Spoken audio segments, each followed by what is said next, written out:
So hello everyone and welcome to the Study of Religions research seminar series. I'm delighted to introduce Dr. Sally North, who is the co-founder of Hollythorn Press, a publishing company specializing in first editions of esoteric texts.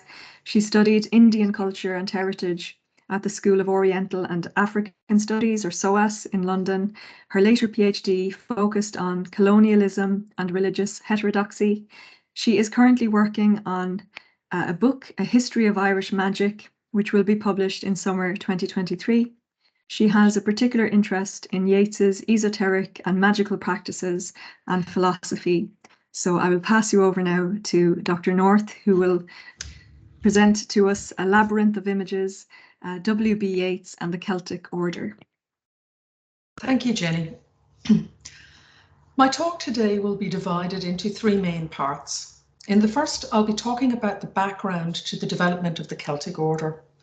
In the second, about Yeats's collaborators and the exploratory work undertaken. And in the third part, I will read some of the initiation rituals. Much of the material quoted here today is from the unpublished Yeats papers in the National Library of Ireland. In 1887, the Yeats family returned to live in London after several years in County Mayo. And the young 22-year-old Yeats threw himself into the vibrant bohemian life that the city had to offer. He joined poetry groups, including the famous Rhymers Club, and co-edited the first complete works of William Blake. It was in this period that his interest in practical rather than theoretical esotericism led to his joining the Hermetic Order of the Golden Dawn. He became acquainted, sorry, I think I've lost. Yeah. He became acquainted with one of its founders, Samuel Liddell Mathers, while researching in the British Library. In Yeats's only novel, The Speckled Bird, a thinly disguised autobiography, he described Mathers, whom he called Maclagan, quote, "He had a dark, clean-shaven, clearly cut, many-lined face, and might have been of any age from 30 to 50, and of almost any nation. He was well made, and wore an old brown velvet coat, and talked in a deep voice and with a certain air of mystery that either repelled or attracted one." He went on to say that their relationship had become as intimate as if they had known each other for years. They had awakened that intimacy which is only possible to lovers and to mystics. They had shared the hidden secrets of their lives. Yeats was admitted into the Isis Urania temple of the Golden Dawn in March 1890, taking as his magical name, Daemon est Deus inversus. The god is the demon inverted, or in fact the other way around. The devil is God inverted. The order had been founded 2 years earlier by William Woodman, William Westcott, and Samuel Mathers. Its foundation documents were a bundle of enciphered texts decoded by Westcott, which described a hierarchical order similar to a Freemasonic society, with a lodge structure and initiation rites. But unlike traditional Freemasonry, the candidates were obliged to undertake a curriculum of esoteric study, which included scrying, astrology, the Kabbalah, Hermeticism, alchemy, geomancy, and the tarot. The early Golden Dawn membership was an eclectic mixture of professions and social classes, and unusually admitted women as full and equal members. It grew rapidly, and its membership rolls are populated with doctors, solicitors, actors, writers, poets, and businessmen. On the death of Golden Dawn founder Woodman in 1891, Mathers assumed the active leadership of the order. He and his wife Moina went to live in Paris in 1892, and Yeats visited them regularly. It might seem strange that Mathers chose to base himself in Paris, while the order he headed, with all its temples, was in Britain. But there were a number of reasons for this. His wife, born Mina Bergson, was originally French and may have preferred to live in Paris, where most of her family, including her famous brother, the philosopher Henri Bergson, lived. But there was an even more important reason why the Matherses insisted on Paris. The Golden Dawn was actually a 3-tier organisation, of which only 2 were accessible to membership. The third level, who guided the order and transmitted its teachings and rituals, were referred to as the secret chiefs, whom none of the founders nor anyone else in the group had ever seen or met in real life. Mathers was certain that the secret chiefs existed and that he could potentially meet them in Paris. All through the 1890s, Yeats was a very active member of the Golden Dawn. He even persuaded Maud Gonne, his muse and unrequited love, to seek initiation, which she did in November 1891, though she left just a few years later. In his autobiography, Yeats describes the beginnings of an idea he had when visiting a castle on a small lake in Lough Key in 1895. I planned a mystical order which should buy or hire the castle and keep it as a place where its members could retire for a while for contemplation, and where we might establish mysteries like those of Eleusis or Samothrace. And for 10 years to come, my most impassioned thought was a vain attempt to find philosophy and to create ritual for that order. I had an unshakable conviction, arising how or whence I cannot tell, that invisible gates would open, as they opened for Blake, as they opened for Swedenborg, as they opened for Burma, and that this philosophy would find its manuals of devotion in all imaginative literature, and set before Irishmen for special manual an Irish literature which, though made by many minds, would seem the work of a single mind, and turn our places of beauty or legendary association into holy symbols. My rituals were not to be made deliberately like a poem, but all got by that method Mathers had explained to me, and with this hope, I plunged without a clue into a labyrinth of images, into that labyrinth we are warned against in those oracles which antiquity has attributed to Zoroaster." End of quote. Given his enthusiastic and committed involvement with the Golden Dawn, why did Yeats feel the need to create his own specifically Irish magical order? The obvious answer is that he hoped that this would deepen his relationship with Maud Gonne, perhaps even lead to her reciprocating his affections. Certainly on the surface, this appears to be the case. She had a low opinion of the Golden Dawn, whose members she described as being the very essence of British middle-class dullness. She resigned her Golden Dawn membership in 1894. She was also suspicious of the Masonic aspects of the organisation, which, as an Irish nationalist, she saw as being inextricably bound up with British imperialism. She was, however, interested in both psychic phenomena and in the hero tales and legends of ancient Ireland. She saw her political work among the exiled Irish revolutionaries in France and her campaigns for the Irish peasantry in that heroic light. Following his inspirational visit to Lough Key, Yeats persuaded Mathers and his wife to assist him in drawing up the initiatory rituals of the new order. He had visited them regularly in Paris, staying as a guest in their home. Maud Gonne had also spent much of the 1890s in France, working with exiled Fenians, returning regularly to Ireland to campaign for Irish Home Rule, protest evictions, and to raise funds. She and Yeats were able to meet regularly, both in France and in Dublin.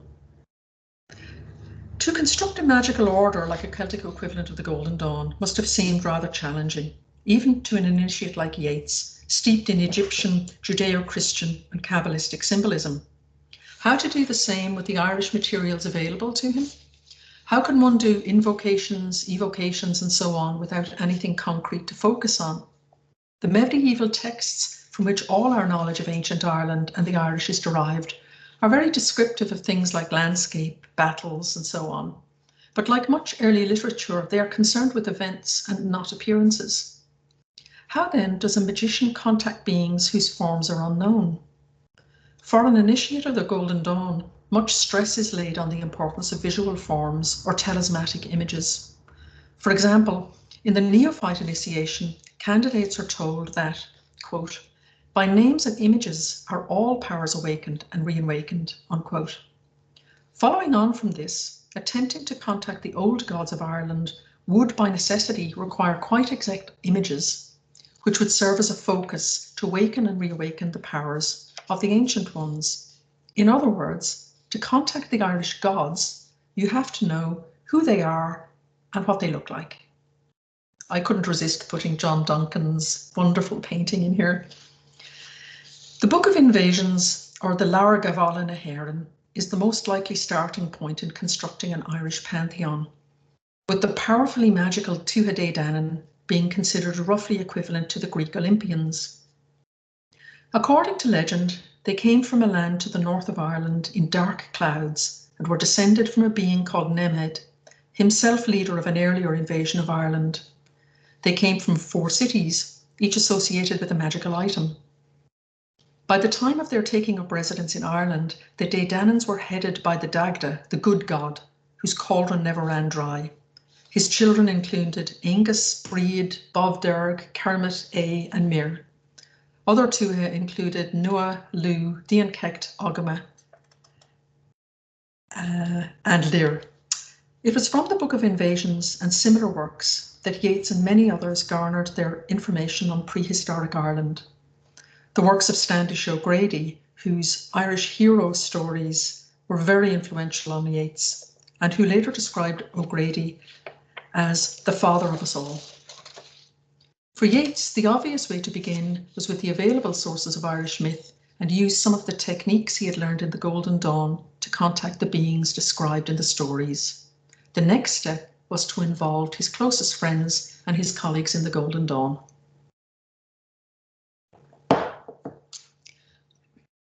The basic structure of the order was inspired by one of the oldest Irish legends, the story of the arrival of the Tuatha of de Danaan, or people of Danu, into Ireland, and the magical items they brought with them. The Lia Fáil, or Stone of Destiny, it cried out when the rightful King of Ireland sat on it. It came from the city of Falias. Lu's spear, or Eadbar, the slaughterer, which guaranteed victory, it came from the city of Gorias. The sword of light, or Clí of Solace, which belonged to Nuada. Once drawn in battle, it was invincible. It came from the city of Phineas. And lastly, the Cura Ansic, the cauldron of the Dagda, from whom no one went away hungry. It came from Murias. According to one version of the Book of Invasions, there were 4 wizards in the 4 cities. Morfassa was in Falias, Esdras was in Gorias, Ushkias was in Findias, and Semias was in Murias. These are the 4 poets, or druids, from whom the Tuatha learned occult lore and secret knowledge, unquote. So following this, the first 4 grades of the Celtic order were the cauldron, the stone, the sword, and the spear. The Celtic order's grades were designed much in the same way as the original Golden Dawn. The 4 grades and their counterparts are respectively the cauldron, corresponding to Zelator, the stone to Theoricus, the sword to Practicus, and the spear to Philosophus. In keeping with the early GD format, there was only one ritual for the inner order, the initiation of the spirit, which corresponds to that of Adeptus Minor. The elemental correspondences of the Celtic order do differ slightly from the Golden Dawn, as they run water, earth, air, and fire, rather than earth, air, water, and fire. While there is no ceremony overtly corresponding to the neophyte ritual, there is a long and complex rite among the papers, which is clearly Yeats's attempt at transforming the Golden Dawn neophyte ritual into a Celtic order version. The correspondences are close, the number of initiators being 7 rather than 6, with a sentinel or door guardian. The recital of the officers' names and functions is very similar, as are the consecrations of water and fire, which use identical wording to the Golden Dawn neophyte. There is also a change of the neophyte's name to his or her Celtic Mysteries name, which is read out to the members. But the greatest difference here is the use of the history of Ireland from the Book of Invasions as part of the ritual, with the officers each telling of the coming of the Fomorians, the Firbolg, the Tuatha de Danaan, and so on. Now I'll move on to the second part, where I'll describe some of the researches undertaken by Yeats and others. Yeats undertook a series of research projects using magical methods from the Golden Dawn, but also the natural psychic abilities of some of his collaborators. He found his first ally close to home, his uncle, George Polston, who had also joined the Golden Dawn under Yeats's sponsorship. Yeats taught his uncle what he called the images learned from Mathers, which are presumably the use of tattva cards. Tattvas are coloured symbols from Indian tradition, which are related to the elements and are used to induce clairvoyance by meditation. They both experimented on them and kept a record of their findings. For example, they would walk near the seashore of Ross's Point in Sligo. Yeats would imagine a symbol, and Pollexfen would notice what happened in his mind's eye. In a short time, he had become quite expert at this. As Yeats notes, he would practically never fail of the appropriate vision. The two men had developed a strong synergistic bond through their work with the tatvas and other methods, which led to some interesting experiences when they began their Celtic work. This is part of the Yeats exhibition at the National Library of Ireland, where in the bottom right-hand corner, you can see the actual tatva cards, which had been made by Yeats himself as part of his Golden Dawn studies. In December 1898, Yeats stayed with his uncle in Sligo, and in his house, they undertook a series of experiments. Using a talisman of Yeats's devising, they made an astral journey to the city of Fallias, where the Leofoil originated, where Pollexfen saw a skeleton of gold with teeth of diamond and eyes of some unknown and dim precious stone. With another talisman, they travelled to Morias, the city of the cauldron, where they perceived watery imagery, where a druid gave them a talismanic image of a long pole with an oval metal mirror on top. Later in the vision, Yeats saw the fallen figure of a man who slept upright against a standing stone. A beautiful woman emerged from the mist and laid the soul of the man down into a boat, which sailed to an island of apple trees. Later in the same month, they used the same talisman to travel to Findrias, the city of the sword. Here Pollexfen evoked Breed and the druid of the city. Later that night, Yeats invoked Aengus, the young and beautiful child of the Dagda and Boann, and both of them saw separate but unclear visions of a young man. When Yeats asked to be shown his powers, the young man began waving his arms, and Yeats immediately felt a feeling of intoxication. A few days later, on December the 31st, Yeats again invoked Aengus. This time he was asked for a symbol of Aengus and was shown light and faintly rippling water. At one point, the messenger they spoke to flung liquid droplets from a cup at Yeats and his uncle, which burned like fire or vitriol. Pollexfen then saw the messenger break the cup in two. Yeats closed the vision as it was too chaotic and possibly corrupted by other influences. The following night, they attempted the same again and still could not get the god. But the messenger they questioned gave them some more information associated with Aengus. On January the 6th, 1899, they invoked Elaha, king of the Fomorians and father of Ogma and others of the Tuatha de Danaan. Pollexfen was shown a vision of an older man holding 2 silver spears and a gold cross standing in a stream. When asked about his symbol, he showed his crown and a wound on his head, which he seemed to suggest was caused in some way by the crown or through its action. When asked the meaning of the wound, he showed a kind of caduceus. Following this vision, Yeats had unsettling dreams, as did Pollexfen's servant, Mary Battle, who was widely reputed to have second sight. Yeats did an evocation of the sun, whom he associated with Lu, in order to get rid of the Elahan influence. He did the same the following evening, but only got a series of brief and confusing images. They also tried to contact the power of the cauldron of the West. A dark figure appeared, and when asked about the significance of the cauldron, he showed mists being drawn up out of the sea and pouring out on the land. When asked about the cauldron of rebirth, he showed them a skeleton in the cauldron. They then invoked the Dagda, and Yeats saw him playing the harp with, quote, queer things springing up by a wonderful flame-like green in answer to his harping. It seemed to me that he had escaped from the Fomor by awakening life with his harp, and that Aengus, the spirit of life, was then able to out him in turn. I thought this growth of green things was the growth of life in the womb of the world after the marriage of the world and hidden fire at the midwinter, unquote. The other method Yeats used was scrying with fellow adepts of the Golden Dawn. Scrying is the practice of looking into a suitable medium in the hopes of detecting significant messages or visions. In the Golden Dawn, specific symbols are used, such as the tatvas, or in the Celtic work, Yeats provided talismans of his own devising. In 1897 to 1898, Yeats held at least 3, what he called explorations, to further develop the work.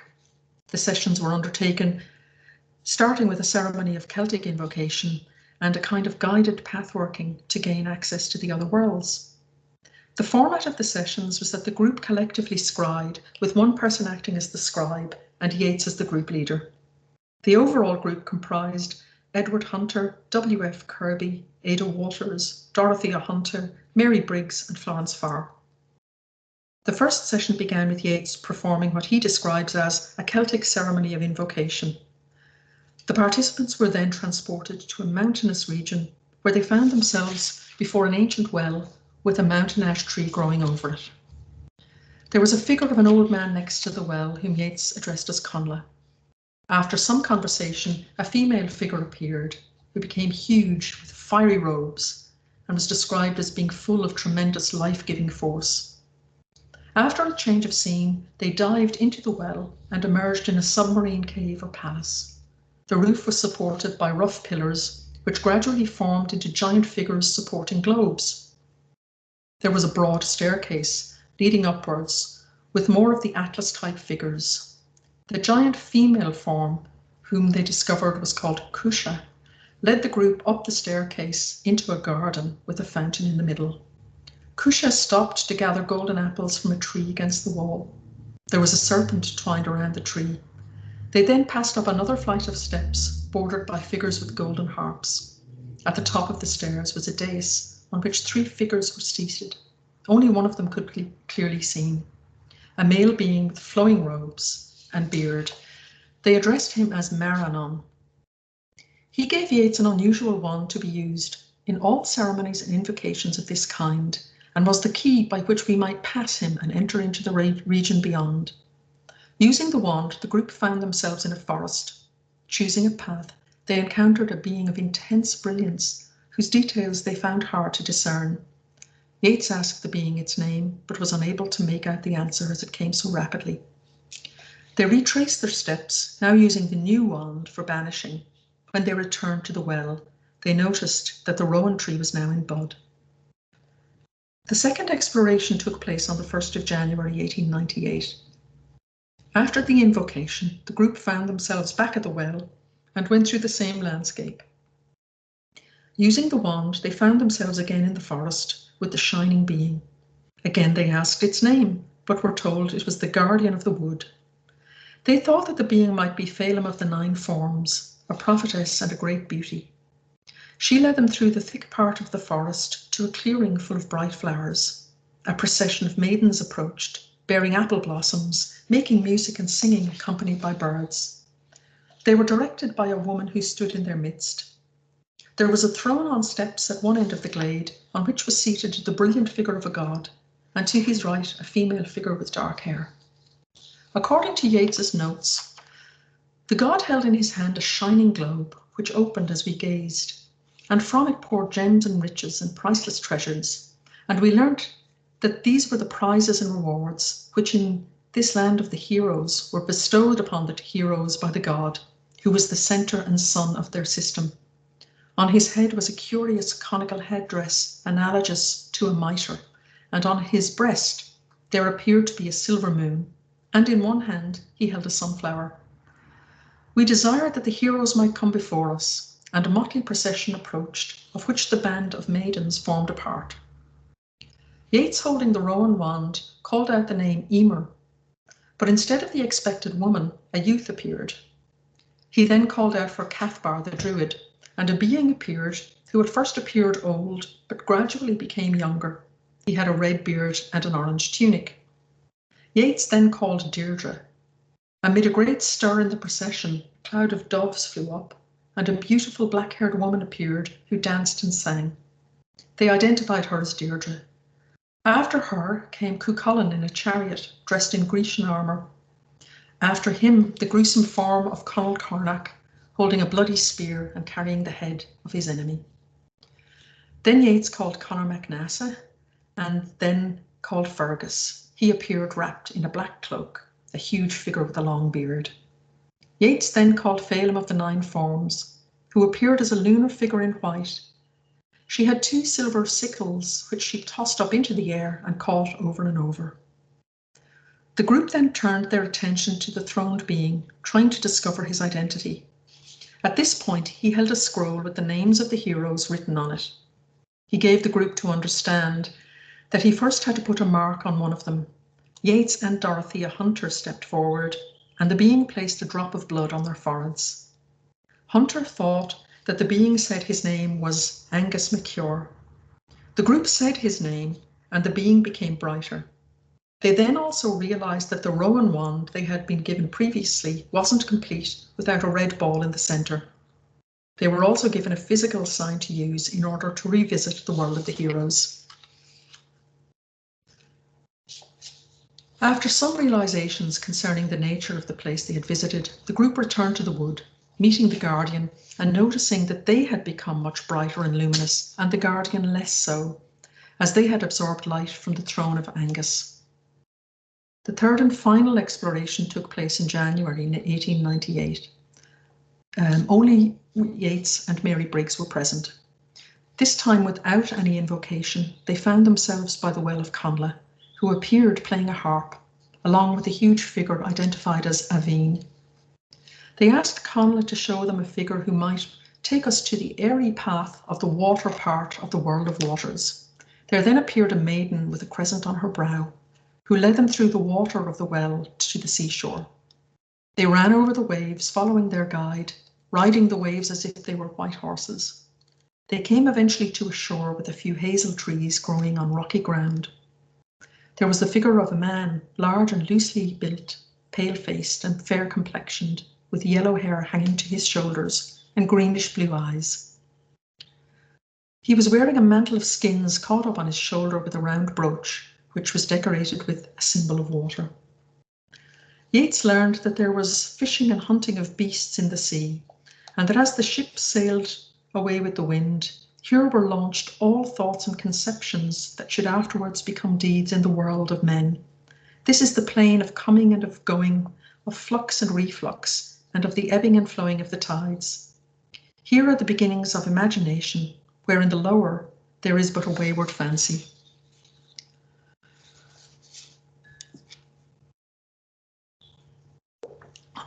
So far as we know, there were only 3 exploration sessions undertaken. Most of them were typed up afterwards by any horny man from the assembled notes of the participants. The third method that Yeats used was the natural psychic ability of people like A.E. Russell and Maud Gonne, who were not members of the Golden Dawn, but had strong visionary ability, which was also rooted in the Irish landscape and in Irish myth and legend. This was a much more informal method, mainly carried out by the individuals on their own, writing their results and impressions to Yeats. Another of these collaborators was the Scottish writer William Sharp, the author of the Fiona MacLeod books, which were immensely popular for a time. These were a series of romantic novels and poems, mainly set in the Western Isles of Scotland, among the Gaelic-speaking Scots. In 1897, Yeats revealed to Sharp that he was an occult student and that he was trying to find some Celtic invocations in medieval manuscripts. He claimed to have traced the 4 talismans of the Tuatha de Danaan in medieval magical texts. He wrote to Sharp, "I am working on this foundation and trying to go back from the medieval magic with which they became connected to the old Celtic gods. I have seen a very learned Kabbalist here," this was Paris, "on the subject, and hope for a beginning of what might become a Celtic magic," unquote. By 1899, Sharp was closely involved in the project of developing the Celtic mysteries. He was reading and commenting on the rites or rituals and suggesting to Yeats that it calls for something more definite in visionary insight and significance.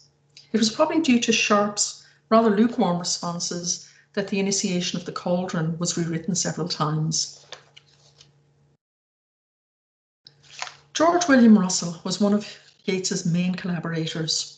His interest in the ancient spirits of the Irish landscape were furthered by his natural clairvoyance, which can be seen in many of his paintings. The image used for publicising this seminar comes from a mural, which he and Yeats painted in the drawing room at 3 Ely Place, Upper Dublin, in the late 1880s. In 1896, he was writing to Yeats in great excitement to tell him, quote, "The gods have returned to Erin and have centred themselves in the sacred mountains, and blow the fires through the country.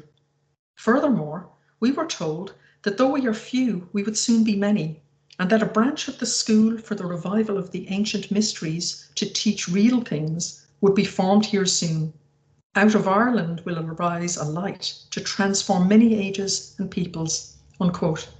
He asked Yeats to meet him in the west of Ireland, saying, "Would there be any chance of your roaming about here for a while with me and talking over magic, the Celt, and the old country amid the ancient sites of the mysteries?" The following year, he and Yeats travelled to Gurt, County Galway, and A.E. drew the beings that he saw there. Both he and Yeats rode out to an island on Cool Loch, where they sat by a cromlech, and a purple-clad druid appeared to them. Despite the very busy public life that he led, in the early 1900s, A.E. was still assisting Yeats in his search for the god forms, saying, "The colour of the ring in the Nuada symbol is gold or yellow, not blue.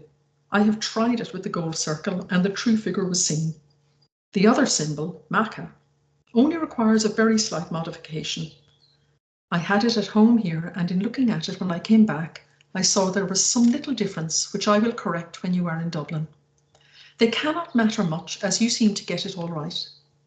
I have also got the symbols of some other deities, which I shall not tell you about until you can try them first. They bring very powerful beings." Russell's influence on the Celtic order was, like much of his patronage, considerable but diffuse.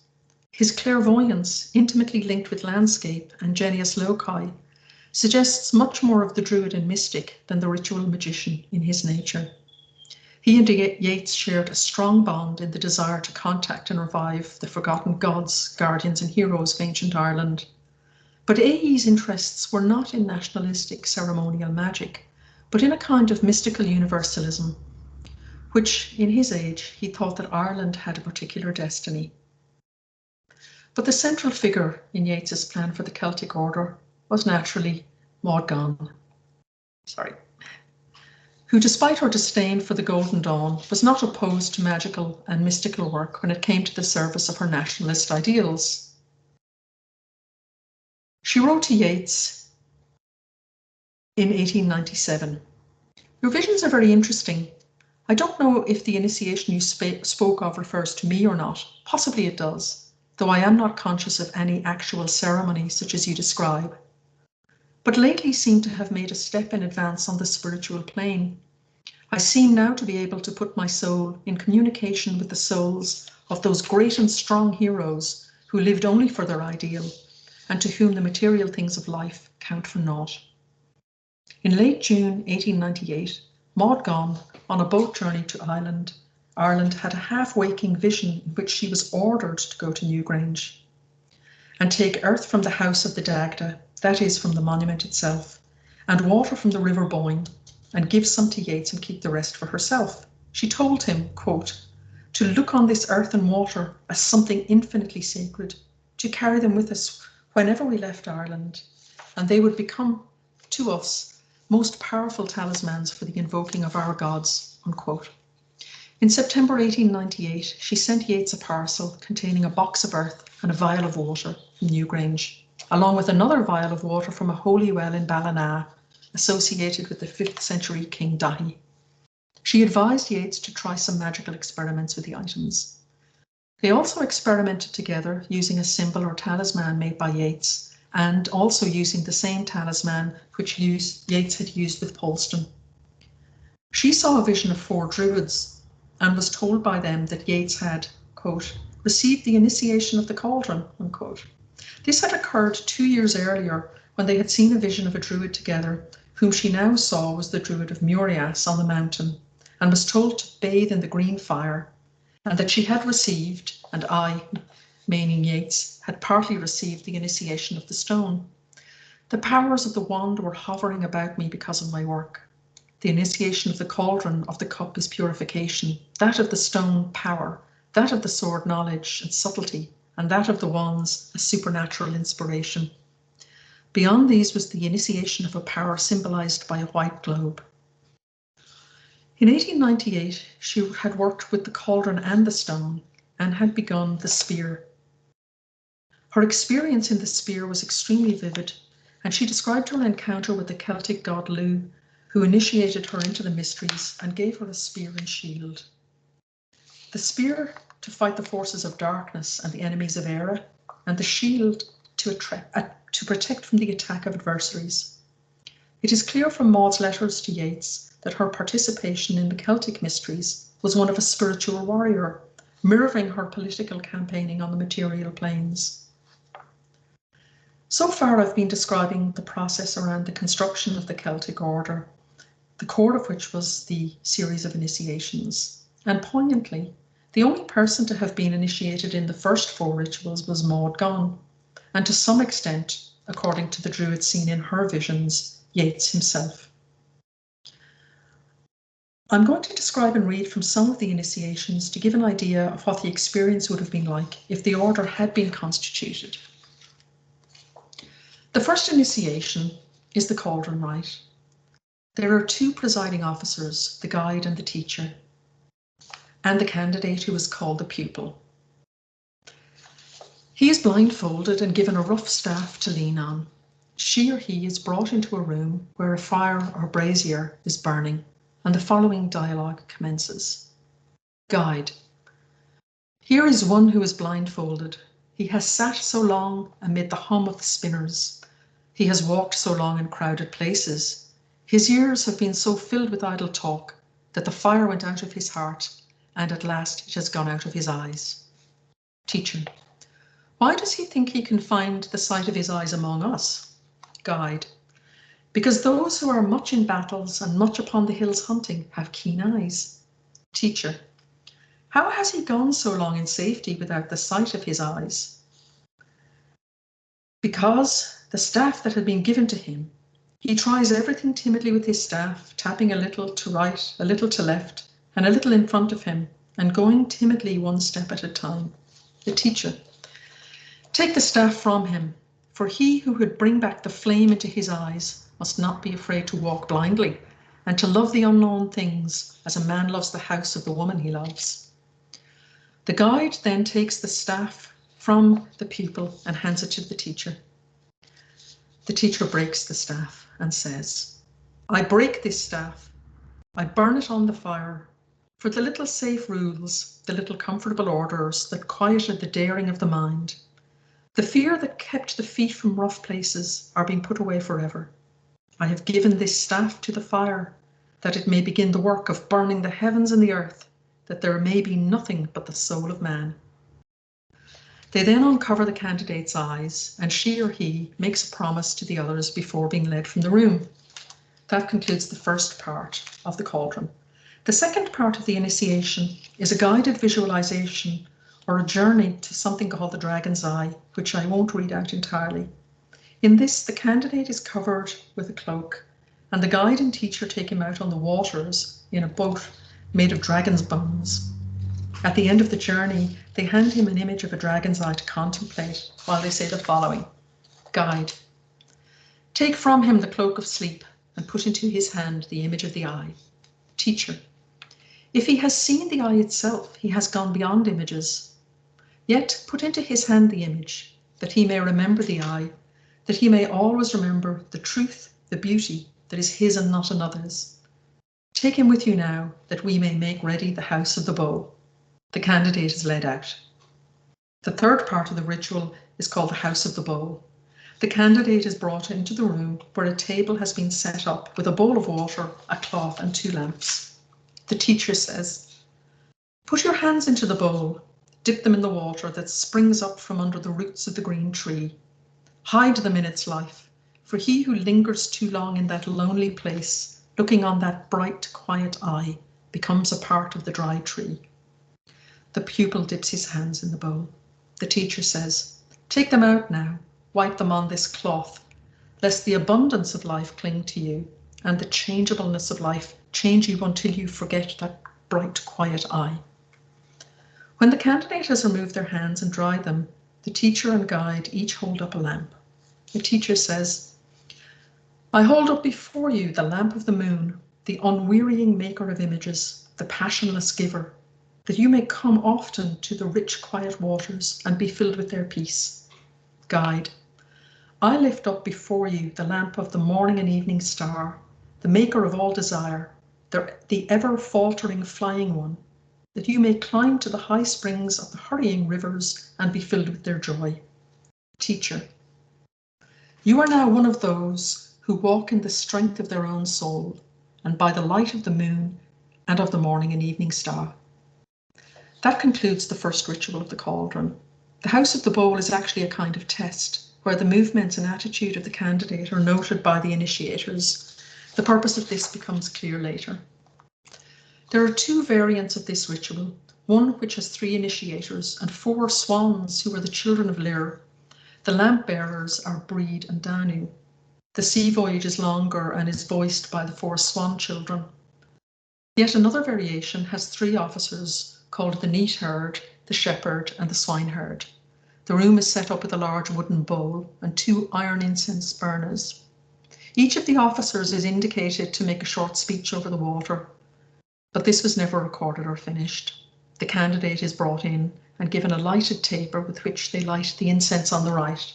The shepherd says, Danaan was the mother of all things. Through Danaan, the soul is withdrawn into the abyss. The candidate then lights the left-hand censer and the swineherd says, Breed, through whom all souls are born into the world, and all worlds she carries in her arms. According to Yeats's notes, the ceremony continues with the neatherd speaking about the cauldron of life and death. During this speech, the neatherd tells him, i.e. the candidate, to put his hands into the water, and the way in which this is done is symbolical and very important. The undirected impulse of the candidate should be recorded. The hands should be placed firmly, palms downwards, against the bottom and sides of the bowl. The member standing near must note this matter in private and not to be told to the candidate. The complete and forceful immersion of both hands shows that the purification and initiation is real in spirit. They then make a speech about the crown in the well. With wet hands, the candidate walks around to the neatherd, who dries his hands with a white cloth. The cloth may be fringed with gold. When this has been done, the neatherd tells the candidate that purification and initiation are but the beginning. The shepherd speaks of Danaan and the autumn and the dying of leaves, etc. The swineherd speaks of breed and spring as it is in fairy. The shepherd and the swineherd each take a hand of the candidate as they step towards him, facing him. Then the neatherd speaks a few words. Then they drop the candidate's hands and the neatherd leads him from the room, telling him the ceremony is over.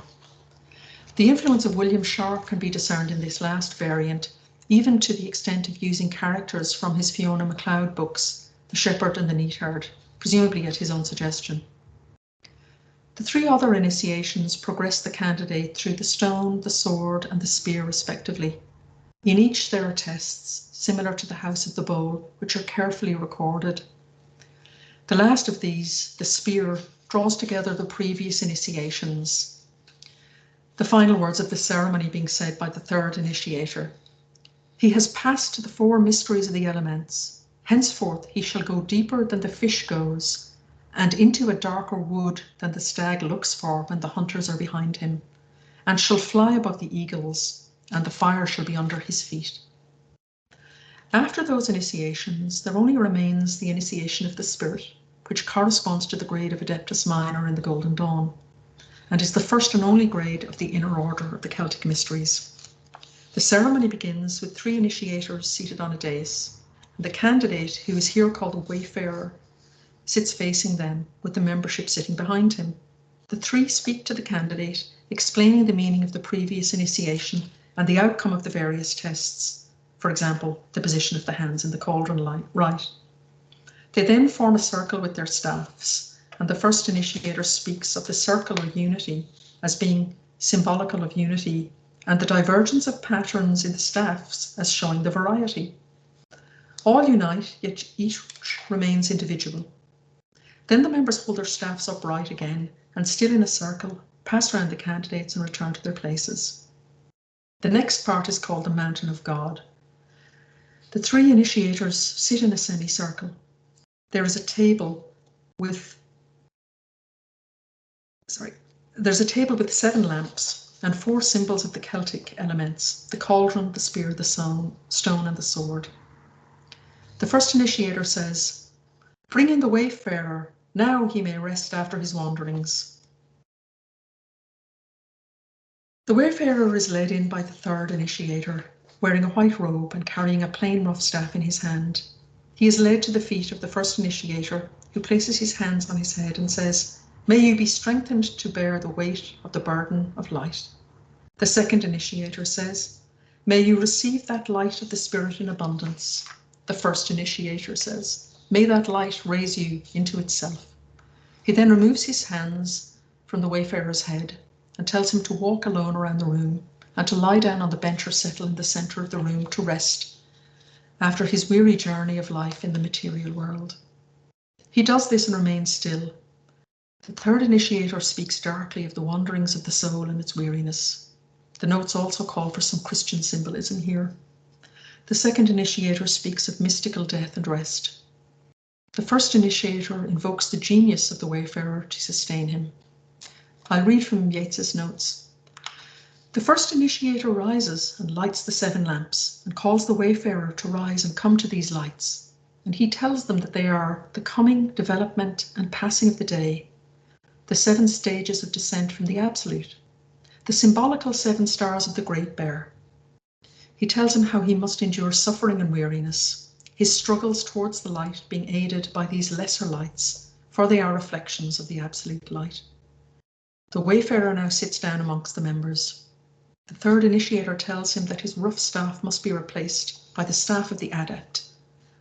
The second initiator tells him the outer arrangement of the elemental symbols and that stage in his development has passed away. The first initiator calls him to come and stand by him, and he takes the elemental symbols alternately from the small table at his right and solemnly touches the body of the wayfarer in the proper places as he says that he has now conquered the elements and they are mystically arranged within him. The cup is now the lowest and represents nature. The spear is now the backbone and expresses the world of passion and energy. The sword is now the flaming sword and is in the base of the brain. The stone has become the highest and is now the white stone. It is the brain, the crystal in which visions are seen, the inner eye. The third initiator speaks of how these new forces must be aroused and used in life. The second initiator speaks of further strugglings and strivings. The first initiator now raises his hands and tells the wayfarer to do the same and to say these words after him. Active spirit of the divine life, awake to consciousness. Informing genius, awake in this man. Life that has descended, awake in him. Life that has descended, illuminate him. Joy that has descended, shine within him. Be the sap of his bone and the life of his blood.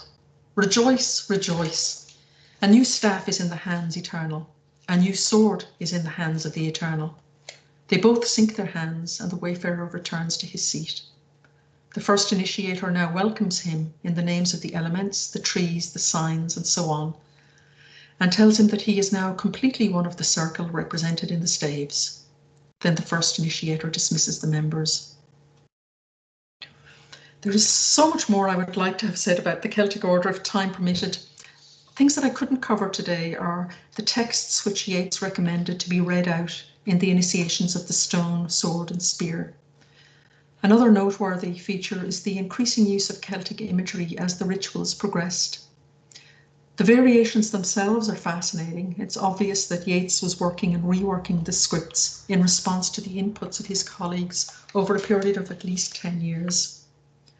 Other papers relating to the Celtic work have some detailed descriptions of the Tuatha de Danaan, seen by Dorothea Hunter and written in her hand. It is interesting that she was the only other Irish person to take part in the 3 exploration sessions, apart from Yeats, and that she was apparently a distant relative of his through the Butlers. So what happened to Yeats and the Celtic order? After all the work, the explorations, consultations, the visions, the quests. The Golden Dawn came apart in 1901 and most of his supportive friends from the explorations, like the Hunters, left it behind completely. Florence Farr also left the Golden Dawn and continued with her own path in the Egyptian mysteries and later in Theosophy. Yeats, though continuing in the Golden Dawn tradition in the Stella Matutina, his later magical interests became much less specifically nationalistic. The Irish order work appears to have lost momentum almost completely by early 1908. His closest companion, Maud Gonne, left the magical world behind for political life. She married a man who was executed by the British for his part in the 1916 Easter Rising. But she did at times continue to research the Irish gods and wrote to Yeats about it. And she also involved others in her work, like her cousin May. The later relationship between Yeats and Maud Gonne was overshadowed almost entirely by their political positions. She, adhering to the pure republicanism of a united and totally independent Ireland, he supporting the Irish Free State with partition and all its compromises, becoming a government senator in 1922. A poignant meeting took place between Yeats and Maud in Rathfarnham, County Dublin in 1938. She, at his invitation, went for tea with her friend, 73 years old and in poor health. As she was leaving, he said to her, "Maud, we should have gone on with our Castle of the Heroes. We might still do it." She was so surprised that he remembered that she could not reply. This was to be their final meeting. Yeats went to London and on to the south of France, where he died the following year. That concludes my talk, which I hope you've enjoyed. I'd like to thank Jenny for the opportunity to talk about the Celtic Order, and I'm happy to answer any questions now if anyone would like to come in with them. Thank you so much, Sally. And if people would like to put up their hands using the raise your hand function, or they can type in the chat.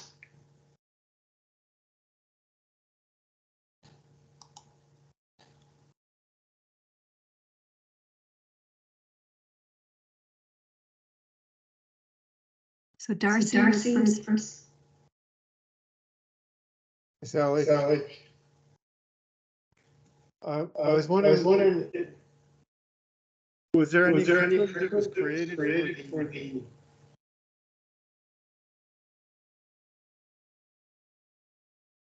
Sorry, Darcy, if you can unmute yourself and ask that again, because there was an echo, so I just muted.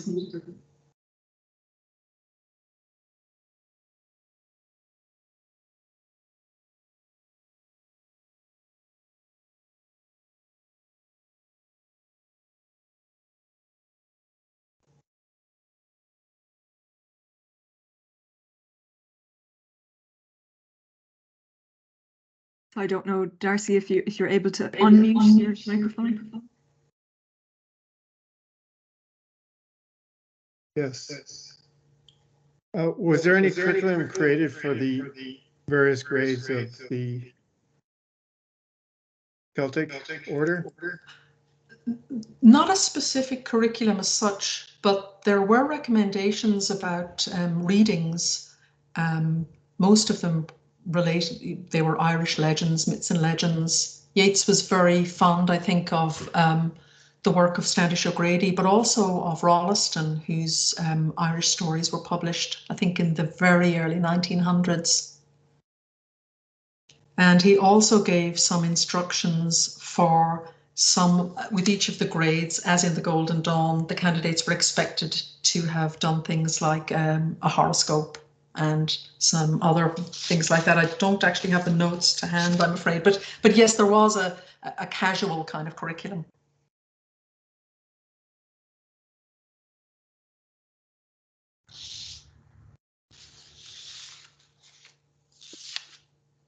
Michael?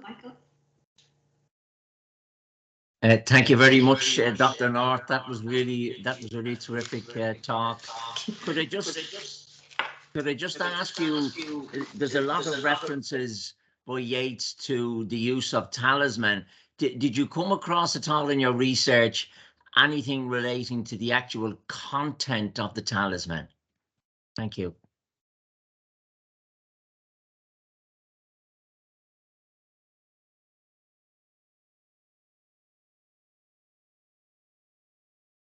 Sally, you'll have to unmute yourself to answer. Sorry. Thank you, Michael.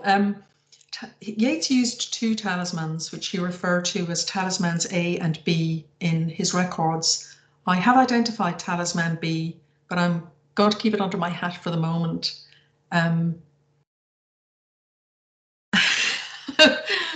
Sorry, can you just give me your question again? I just wanted to know, did you come across anything where he recorded the content of his talisman, or any mechanisms they used collectively for the consecration of the talisman? Was that done independently of the actual ceremonies or rituals? Thank you.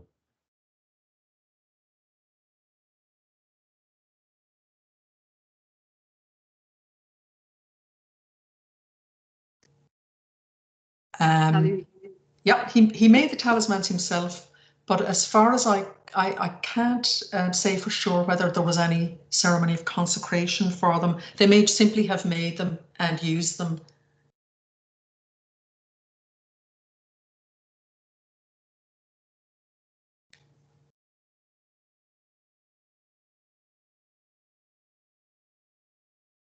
Did you want to ask something more, Michael, or is that okay? Okay. So Alice, next.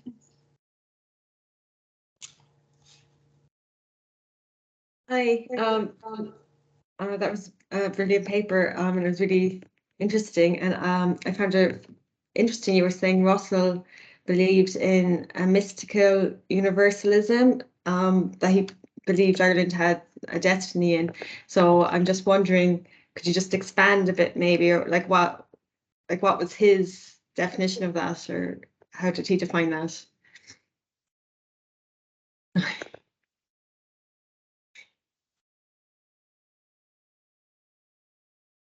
You're still muted. I don't know why that keeps happening. Russell was sorry, I'm muting people each time so that there isn't an echo. I don't know what's causing the echo, okay. So sorry about that. That's me. Okay. So Russell was an enthusiastic theosophist, and according to Madame Blavatsky, who founded Theosophy, Ireland was a very significant country in the age that was to come. And both she and William Quan Judge believed that not only were the Irish the remnants, if you like, of an ancient Atlantean civilization, but she also believed that in the future that Ireland would become a world leader. And so Russell, who also believed this, but he saw it less in terms of Ireland's own specific national identity and more in a kind of worldwide phenomenon in which different countries in different ages had played an important part in the development of the human race. In his time, it was Ireland's turn, but it had been India and other countries before that. Right, thanks. Yeah, that's really interesting. Well, actually, you were saying Yeats and Russell went to a cromlech, and they met that druid. And I'm wondering, did you say where that was? Was it a specific one, or did I miss that? Or in Russell's letter, he said it was Loch Cool, Coole, which is somewhere in County Galway. Thank you. You're welcome.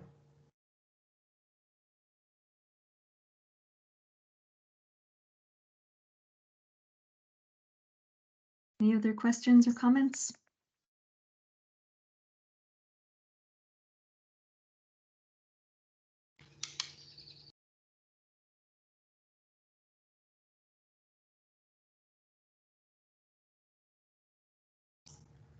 Okay, so thank you again, Dr. North. That was fascinating. Thank you.